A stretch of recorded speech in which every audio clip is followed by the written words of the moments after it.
वालेकुम जी। उम्मीद है आप सब खैरियत से होंगे। तो आज से हमारा हिस्ट्री का लेक्चर सीरीज़ जो है वो स्टार्ट होने वाला है। तो उससे पहले हमें पता होना चाहिए कि जो हम जानने वाले हैं वो हम कहाँ से जान रहे हैं, मतलब इसका सोर्स क्या रहा है।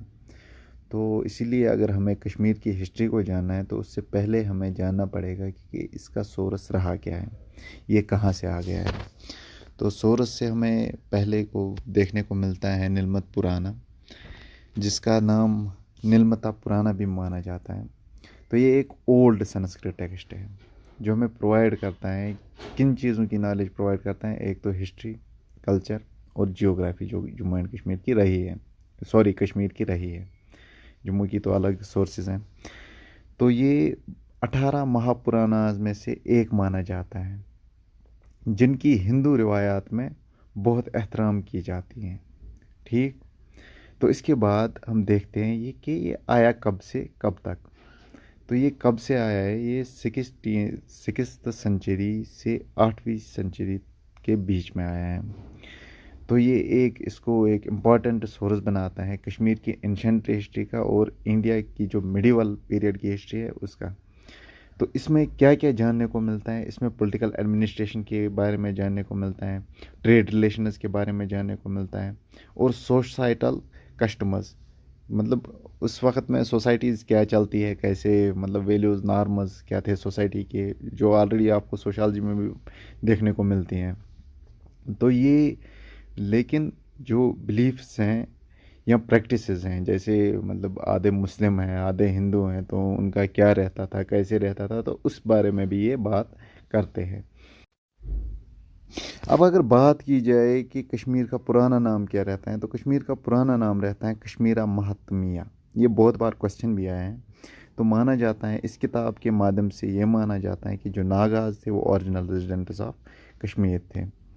तो उसके बाद अगर हम देखें, जो कल्हना थे, जो उन्होंने राजतरंगी लिखी अपनी, तो उसने इसी टेक्स्ट को as a source of history माना था। तो ये इस चीज़ पे भी लय डालते हैं कि जो ये वार हुआ था किन दरमियान, काश्यपा और नागाज के दरमियान। तो और इसमें इस चीज़ का मेंशन पाया जाता है कि जो डेमन एक था, जो राक्षस एक था, जलोदबोआ, वो मतलब लोगों के साथ मतलब ज़्यादती करता था या लोगों को मारता था, खाता था, क्या करता था। तो उसको कैसे ऋषि कश्यप ने मार डाला, वो कैसे माना जाता है कि कैसे मार डाला। ऋषि कश्यप ने क्या किया, उसने सती सर को दो हिस्सों में तकसीम किया। उसने जो बारामूला हमारा है, जिसको वर्मुल के नाम से भी जानते हैं, इवन कि अगर आप घर वालों को पूछोगे कश्मीर में तो वो बोलेंगे कि आपको कि ये वर्मुल है एक्चुअल में। तो ऐसा कुछ रहता है। तो वो वहाँ पे सती सर को काट के, सती सर को थोड़ा सा मतलब पानी कम करके उस राक्षस को मार देते हैं। तो जो कश्मीर के ओल्ड नेम्स हैं उनमें से काश्यपा भी हैं, काश्यपोरा भी हैं। तो अगर कश्मीर के नाम का माने माना जाए तो ये एक संस्कृत नेम है जिसमें का मीनिंग है वाटर और शिमेरा का मीनिंग है डिसिकेट, सॉरी। तो इसीलिए हम बोलते हैं कि जो हमारे ऋषि कश्यप रहते हैं, तो उन्होंने जब वर्मुल से इसको सिटीसर को काटा, तो उस वक्त जो पानी है वो डिवाइड हो गया। तो उसी वजह से कश्मीर का नाम कश्मीर पड़ा। तो अगर नीलमत पुराना का माना जाए तो इसकी जो मैन्युस्क्रिप्ट बचाई गई है उसका पूरा क्रेडिट किन को जाता है, जॉर्ज बुलर को। तो अब अगर हम आगे बढ़े तो ये हमने जाना कि हमारा जो नीलमत पुराना है वो कैसे रहा, कैसे क्या टेक्स्ट्स रहे उसमें। तो उसके बाद आता है हमारा राज तरंगनी। तो राज तरंगनी किन्होंने लिखा है, ये कल्हना ने लिखा है। तो इसमें अगर हम बात करें, इसको रिवर ऑफ किंग्स भी माना जाता है, मतलब कहा जाता है। तो ये एक ऐसी टेक्स्ट हैं या हिस्टोरिकल क्रॉनिकल हैं जो किन्होंने लिखा है, कल्हना ने लिखा है 12 सदी में, जो एक कश्मीर हिस्टोरियन थे। तो ये कंसिडर की जाती हैं, जो इसका काम है वो कंसिडर किया जाता है most important sources of the history of Kashmir. जब भी आप हिस्ट्री की बात सुनने को मिलेगी, कश्मीर के हिस्ट्री की बात, तो राज तरंगी का जिक्र होना ही होना है। इसीलिए इसको मोस्ट इम्पॉर्टेंट सोर्स माना जाता है। और इसमें पॉलिटिकल, सोशल और कल्चरल आस्पेक्ट्स जो रीजन के थे उस पर बहुत ज़्यादा बात हुई है। तो राजतरंगिणी को 8 किताबों में डिवाइड किया गया है, जिसमें से हर एक पार्ट जो है वो अपने स्पेसिफिक पीरियड को कवर करता है। तो इसके बाद अगर हम देखें तो ये स्टार्ट कैसे होता है, तो ये स्टार्ट कहाँ से होती हैं, मतलब जो इन्होंने लिखा है हिस्ट्री पे, तो ये स्टार्ट होती हैं ओरिजिन जो कश्मीर वैली का क्या रहा, एंड फिर ये मतलब प्रोसीड होता है कि हिस्टोरिकल इवेंट्स क्या क्या हुए 8वीं सदी से 12वीं सदी में तक। क्योंकि अगर हम देखें तो राजतरंगिणी जो कल्हना थे उन्होंने ऑलरेडी जो नीलमत पुराना था हमारा उसका यूज़ किया था एज सोर्स ऑफ हिस्ट्री। तो ओब्वियसली ये 8वीं सदी के बाद ही स्टार्ट करते, तो 8वीं सदी से पहले जो कुछ भी हुआ था वो इन्होंने उन्हीं का माना जो नीलमत पुराना था। तो नीलमत पुराना का एक फैक्ट है कि उसका जो लिखने वाला है तो वो अभी तक अननोन है। बहुत सारे तो मेंशन करते हैं कुछ नाम, लेकिन ज़्यादातर बोलते हैं कि वो अननोन है। तो ये स्टार्ट कहाँ से हुआ, महाभारत से संग्रामा तक। तो इसमें 7,826 वर्सेस हैं, 8 किताबें हैं इसमें, जिनको तरंगाज या वेवस कहते हैं। तो ये ट्रांसलेट किया गया है संस्कृत टू पर्शियन में कब, जब सुल्तान जैनुल आबिदीन हुकूमत करते थे कश्मीर में। किन्होंने किया है, मुल्ला अहमद ने किया है। ये क्वेश्चन आता ही आता है, मतलब बहुत बार आया है। तो इंग्लिश में ये ट्रांसलेट किया गया है with the help of Pandit Govind Kaul, जो किसने किया है, M.A. स्टेन ने। और कश्मीरी में भी एक बंदे ने इसको, उसने तो पूरा इसको ट्रांसलेट नहीं किया है, लेकिन कुछ एडिशंस किए हैं, 3 एडिशंस किए हैं, first second and 8th addition जो कश्मीरी में किया गया है वो किसने किया है, बशर बशीर ने।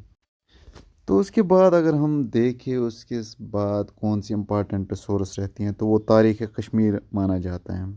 तो ये किसके दौर में लिखा गया, यूसुफ शाही चक के दौर में लिखा गया है। यूसुफ शाही चक का जो दौर है या उनका नाम जो है वो कश्मीर में हिस्ट्री में बहुत देखने को मिलता है, ये हम आगे देख भी लेंगे। तो ये किन्होंने लिखा था, ये मलिक हैदर ने लिखा था, जो नोबल मैन थे किन के, यूसुफ शाही चक के, जो एक हिस्टोरियन के साथ साथ एक स्कॉलर भी थे। और इन्होंने ये कब लिखा है, 14th सेंचुरी में। तो इसमें क्या क्या इन्होंने किस किस चीज़ पे रोशनी डाली है, उसमें से पॉलिटिकल, कल्चरल और रिलीजियस डेवलपमेंट्स थे जो हिस्ट्री के साथ साथ चेंज हो रहे थे, मतलब टाइम आने के साथ साथ चेंज हो रहे थे। तो कैसे उन पे फ़र्क पड़ता था, क्या नया देखने को मिलता था, क्या पुराना ही रहता था, तो उस चीज़ पे मतलब इसने रोशनी डाली। तो उसके बाद क्या होता है कि उसके बाद मतलब अगर जो इस्लामिक रूल कश्मीर का था उसके लिए, मगर अगर किसी ख़ास हिस्ट्री सोर्स को माना जाए तो वो तारीख़ कश्मीरी भी था। ये तवारीख़ कश्मीर है, सॉरी यहाँ पे फ़ोटो में कुछ तारीख़ लिखा है मैंने। तो उसके बाद इसके इंट्रैक्शंस भी देखे जाते हैं कि जो इस्लामिक रूल कश्मीर में चलता था उनके इंट्रैक्शंस किन के साथ, दिल्ली सुल्तनत के साथ कैसे रहे और मुग़ल एम्पायर के साथ कैसे रहे। जो ये जो काम है ये तारीख़ी रिवायात और कहानियों के लिए की वजह से बनाई गई है, जिसमें से ज़्यादातर सोर्स किन का रहता है, पर्शियन और अरबिक क्रॉनिकल्स का, जो तारीख़ी किताबें हैं उनका रहता है, और as well as local oral traditions. Oral traditions क्या होते हैं, जो हम खुद कहानियाँ सुनते हैं, जैसे हमारे दादा दादियाँ हमें बोला करते थे कि ऐसे हुआ था ऐसे हुआ था, तो हम आगे उसको चलाते हो उस रिवायत को, तो उस पर भी कहीं ना कहीं ये मबनी थी। तो इस टेक्स्ट को ऑर्गेनाइज किया था 4 मेन सेक्शंस में, जो कवर करते थे रीजनस प्री इस्लामिक हिस्ट्री, जो मतलब पहला सेक्शन होता है वो प्री इस्लामिक हिस्ट्री उसमें कवर करता था। दूसरा राइज ऑफ इस्लाम इन कश्मीर, जैसे रिंचन आया उसके बाद राइज ऑफ इस्लाम हो गया कश्मीर में। तो उसके बाद जो तीसरा था वो रूल ऑफ लोकल डायनास्टीज थी, जैसे चक डायनास्टी थी वो यहाँ की लोकल डायनास्टी थी। एंड उसके बाद जो eventual decline of Kashmir political power, ये कैसे कम होने लगा, तो उसके बारे में बात करते हैं। तो उसके बाद हम देखते हैं जो लास्ट में हमारे सोर्सेज रहते हैं वो वक़्त कश्मीर हैं, जो किन्होंने लिखा थी, आज़ान कोल ने लिखी थी। तारीख़ हसन है जो किन्होंने लिखी थी, पीर हसन शाह ने लिखी थी। मुख्तसर तारीख़ कश्मीर जो किन्होंने लिखी थी, बीरबल कचरू ने। तो तारीख़ हिंद है, इसका जिक्र इंडियन हिस्ट्री में भी बहुत ज़्यादा देखने को मिलता है, तो ये अल बीरूनी ने लिखी थी। Travel accounts of Chinese pilgrim Hiuen Tsang, तो इनका भी अच्छा खासा कंट्रीब्यूशन रहा है इसमें, क्योंकि इन्होंने बहुत सारे किंग्स का उसमें मेंशन किया है। लैंड ऑफ लेम्स किन्होंने लिखी है? अलेक्जेंड्रा किलिंगम ने। तो वैली ऑफ कश्मीर लिखी हैं सर वाटर लॉरेंस ने। तो उसके बाद लास्ट रहता है सफ़रनामा, जो कि इन्होंने लिखी थी शरीफुद्दीन यज़दी की। अब हम इसके बाद बात करने वाले हैं जम्मू के सोर्सेज की। तो जम्मू में क्या सोर्सेज रहे हिस्ट्री के, तो उसके बाद इंशाल्लाह हम स्टार्ट करेंगे असल में हिस्ट्री कहाँ से स्टार्ट हुई और कैसे आगे बढ़ी, कैसे हिंदू के बाद मुस्लिम रूल आया, उसके बाद सिख रूल आया, उसके बाद डोगरा रूल आया, उसके बाद इंस्ट्रूमेंट ऑफ एक्सेशन ज्वाइन किया गया। तो वो हम इंशाल्लाह आगे लेक्चर्स में देखेंगे। इससे पहले हम जम्मू का भी हिस्ट्री के सोर्स जो है वो मैं सोच रहा था कि इसी लेक्चर सीरीज़ में ऐड करूं, तो इंशाल्लाह वो भी देखेंगे। तो अब आते हैं हम जम्मू के सोर्सेज पे, देखते हैं जम्मू सोर्सेज में क्या रहा है, तो कैसे जम्मू की हिस्ट्री स्टार्ट हुई है। तो इसमें से हमें पहले मिलता है जिसका नाम है राजा दर्शनी, जो किन्होंने लिखी है? गणेश दास बदीरा। तो उसके बाद तहक़्क़ुल हिंद है जो अलबिरूनी ने लिखी थी। तो उसके बाद आते हैं तारीख़ किश्तवाड़, जो किन्होंने लिखी थी? शिवाजी धर ने। तो उसके बाद आता है तारीख़ राजगाह जम्मू, जो किन्होंने लिखी थी? कहम सिंह बलेरिया। नाम पे थोड़ा मुझे गड़बड़ लग रहा है, तो फिर भी आप इसको चेक कर लीजिएगा कि ये नाम सही है कि नहीं है। तो उसके बाद आता है गुलाबनामा, जो पर्शियन में किन्होंने लिखा था? कृपा राम ने। और इंग्लिश में लिखा था एस चरक ने। तो उसके बाद आता है लॉर्ड ऑफ हिल्स, जो किन्होंने लिखी थी? जी.सी. स्मिथ ने। तो उसके बाद आता है तारीख़ जम्मू, जो किन्होंने लिखी थी? जो हशमतुल्लाह खान ने लिखी थी। उसके बाद आता है हमारा तारीख़ राजगाह पुंछ, जो किन्होंने लिखी थी? मोहम्मदीन फ़ाख ने। तो उसके बाद आता है अकबरनामा, जो अबुल फजल ने लिखी थी। और उसके बाद आता है बडशाहनामा, जो किन्होंने लिखी थी? अब्दुल हमीद लाहौरी ने। जैसा कि लाहौरी इनका नाम है, तो ऐसा लगता है कि ये लाहौर के रहने वाले थे। तो इसमें से क्वेश्चन बनता है, जो इनके नाम हैं उन पे क्वेश्चन बनता है। और मैंने इसलिए ज़्यादा डीप नहीं गया इनमें, क्योंकि इनमें क्वेश्चंस आने के चांसेस बहुत कम रहते हैं, और अगर आएगा भी तो यही क्वेश्चन आता है कि ये किसने लिखा था, क्या लिखा था, वो ज़्यादा डीप नहीं आएगा। तो सोर्सेज ऑफ हिस्ट्री में दो ही सही रहते हैं जिनमें क्वेश्चंस ठीक ठाक आते हैं, एक तो निर्मत पुराना है और राज तरंगनी है। तो इसके बाद इंशाल्लाह मिलते हैं अगले लेक्चर में, जो होने वाला है एंशंट हिस्ट्री पे। पहले तो कश्मीर का, उसके बाद जम्मू का। इंशाल्लाह कुछ दिन में हो जाएगा ख़त्म, उतना टाइम नहीं लगेगा इसको ख़त्म करने में, बस नोटिस कंपाइल करने में थोड़ा टाइम ज़्यादा लगता है। तो ये जो प्रेजेंटेशंस हैं ये मैं आपको टेलीग्राम ग्रुप पे सेंड करूँगा, और इंशाल्लाह व्हाट्सएप ग्रुप में भी सेंड करूँगा। तो मिलते हैं इंशाल्लाह नेक्स्ट वीडियो में, और देखते हैं हिस्ट्री में क्या रहता है, कैसे गोनंदा आए, और उसके बाद हरी सिंह ने कैसे इंस्ट्रूमेंट ऑफ एक्सेशन ज्वाइन कर लिया। तो इन चीज़ों पे बात करेंगे इंशाल्लाह बहुत ही जल्द। तो तब तक के लिए अल्लाह हाफ़िज़, अपना ख्याल रखिएगा, मिलते रहेंगे।